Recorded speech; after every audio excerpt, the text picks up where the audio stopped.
నమస్తే, welcome to burning topic. నేరాలు చేసిన వారు ఎప్పుడో ఒకప్పుడు శిక్ష అనుభవించక తప్పదు. నేరం చేసి తాత్కాలికంగా తప్పించుకొని తిరిగినా ఎల్లకాలం అలా సాధ్యం కాదు. ఆయన ఒకప్పుడు ఎంపీ, అంటే మెంబర్ ఆఫ్ పార్లమెంట్. దేశంలోనే చిన్న వయసులో ఎంపీ అయిన వాళ్ళలో ఆయన మూడో వ్యక్తి. ఆయనది దేశంలోనే చాలా పాపులర్ పొలిటికల్ ఫ్యామిలీ. కుటుంబంలో దాదాపు అందరూ రాజకీయ నాయకులే. చట్టసభలకు వెళ్లిన వారు, మంత్రులుగా పనిచేసిన వారు. ఆయన తాత దేశానికి ప్రధానమంత్రిగా పనిచేసిన నాయకుడు. అలాంటి వ్యక్తి ఇప్పుడు ఒక జైల్లో క్లర్కుగా పనిచేస్తున్నారు. ఇంతకు ఎవరా నేత? ఎందుకు జైల్లో క్లర్కుగా పనిచేయాల్సి వస్తుంది? తెలుసుకోవాలంటే ఓసారి చూడండి.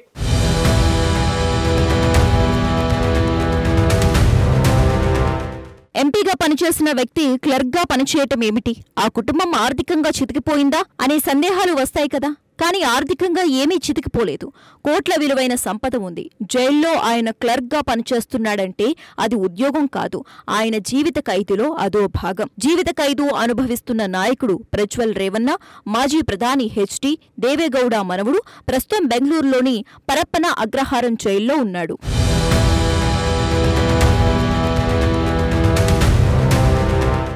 ఇంట్లో సహాయకురాలైన అత్యాచారం కేసులో దోషిగా నిర్ధారణ అయిన హసనా మాజీ ఎంపీ ప్రజ్వల్ రేవన్నకు ప్రజాప్రతినిధుల కోర్టు జీవిత ఖైదు విధించిన విషయం తెలిసిందే.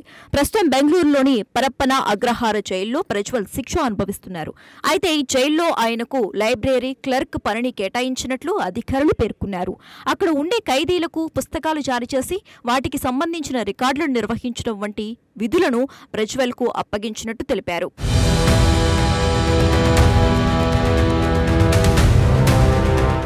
చిన్న వయసులోని హసన్ నుంచి ఎంపీగా గెలిచాడు.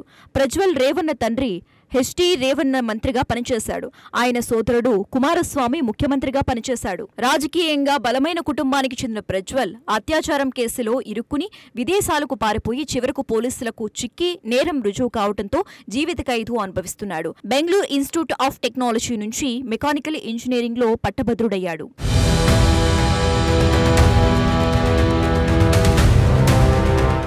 ఆయన ఆస్ట్రేలియాలో మాస్టర్స్ డిగ్రీ ప్రోగ్రాంలో చేరాడు. కానీ రాజకీయాలపై ఆసక్తితో దానిని మధ్యలోనే నిలిపివేశాడు.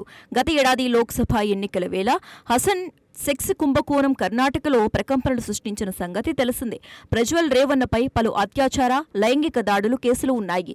ఒక అత్యాచారం కేసులో ఆయనను ప్రత్యేక కోర్టు ఈ ఏడాది మేలో దోషిగా ప్రకటించింది. 2024లో ఆయనపై వచ్చిన పలు వీడియోలు సంచలనం కావడంతో సిట్ దర్యాప్తు జరిపింది.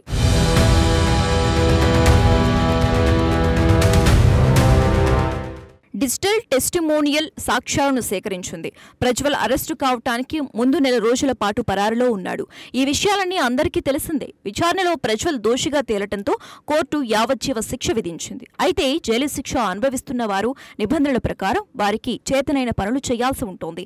ఆ పనులు చేసినందుకు డబ్బు చెల్లిస్తారు. ప్రస్తుతం ఆయనకు ఈ జైల్లో లైబ్రరీ క్లర్క్ విధులను కేటాయించారు.